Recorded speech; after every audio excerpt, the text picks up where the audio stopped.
नमस्कार बंधुरा एनास किचेने आपनादेर सबाइके स्वागत। आपनारा सबाई केमन आछेन? आशा करी सबाई भालोई आछेन। प्रतिबारेर मतो आबारो फिरे एसेछि नतुन रेसिपि निये।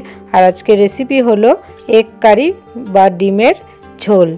এই ডিমের ঝোলটা আমি আলু দিয়ে তৈরি করে দেখাবো আজকে। একদম খেতে হবে পুরো হোটেলের মতো। আর যদি ভালো লেগে থাকে অবশ্যই একটা লাইক শেয়ার করে দেবেন এবং কমেন্ট করে জানাবেন কেমন হয়েছে। আর আমার চ্যানেলে যারা নতুন প্লিজ সাবস্ক্রাইব করে দিয়ে পাশে থাকা বেল আইকনটিতে চাপ দিয়ে রাখবেন। তো শুরু থেকে শেষ অবধি ভিডিওটি না স্কিপ করে দেখতে থাকুন। এই দেখুন আমি আলুগুলো একদম বড় বড় করে কেটে নিয়েছি, ঠিক এরকম বড় করে কেটে নিতে হবে। আর এই দেখুন এখানে যতগুলো ডিম দরকার আমি নিয়ে নিয়েছি। আর আছে এখানে পেঁয়াজ কুচি, এখানে দুটো বড় সাইজের, ছোট হলে তিনটে পেঁয়াজ নিয়ে নেবেন, একটা টমেটো কুচি আর আদা কুচি 2 ইঞ্চি, আর রসুন আছে 7 থেকে 8টা রসুন দিয়ে দেবো। এরপরে মিক্সারে আদা রসুন এবং কিছুটা পেঁয়াজ কুচি আর দুটো শুকনো লঙ্কা, 1 চামচ গোটা জিরে, সামান্য পরিমাণে জল দিয়ে একটা স্মুথ পেস্ট তৈরি করে নেব।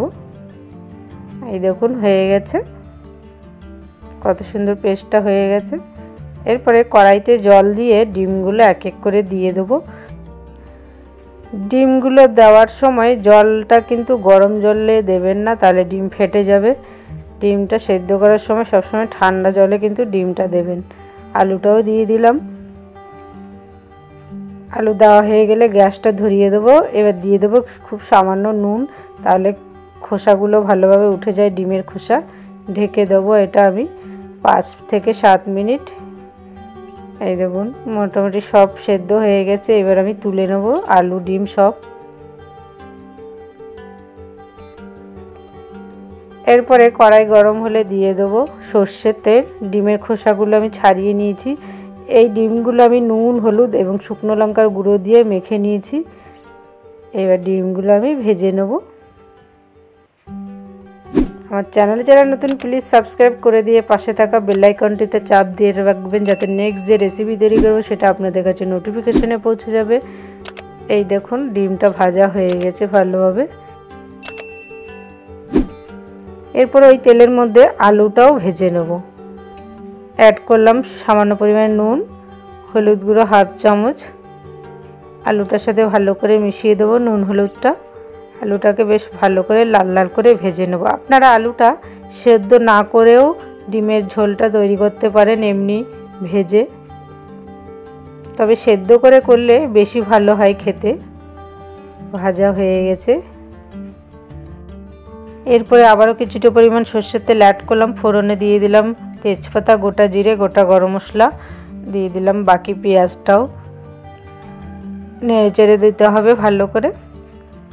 পেঁয়াজটা একটু লাল লাল ভাজা হলে টমেটোটা অ্যাড করব। একটা টমেটো কুচি দিয়েছি।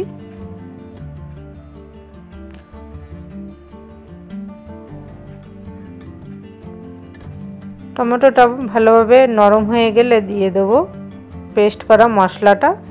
সামান্য জল দিয়ে মশলাটাকে কষিয়ে নেব। মশলাটাকে ভালো করে কষিয়ে নিতে হবে। অ্যাড করব স্বাদ মতো নুন,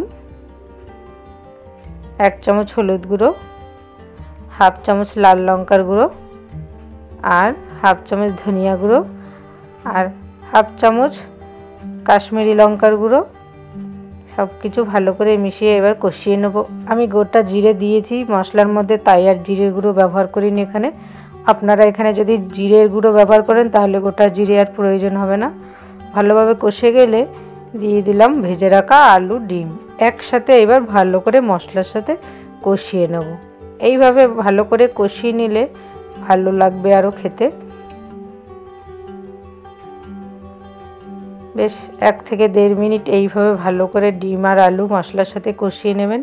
কষানো হয়ে গেলে অ্যাড করব গরম জল। এখানে আমি আপনারা নর্মাল টেম্পারেচারের জলও ব্যবহার করতে পারেন, তবে রান্নায় গরম জলেই বেশি টেস্টটা আসে। অ্যাড করব স্বাদ মতো চিনি। এবার ঢেকে দেবো 5 মিনিট হাই ফ্লেমে। 5 মিনিট পর ফিরে এসেছি। একটু নেড়ে চেড়ে দিতে হবে।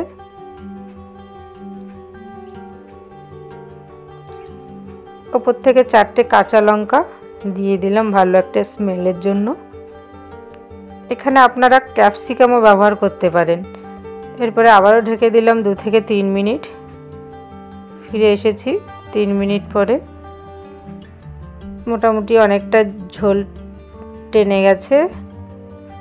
এরপরে আমি কিছুটা কসুরি মেথি ভালো করে ক্রাশ করে দিয়ে দেবো, ভালো করে মিশিয়ে দেবো। এই কসুরি মেথি দেওয়ার জন্য কিন্তু একটা ভালো স্মেল আসে ডিমের কারিতে।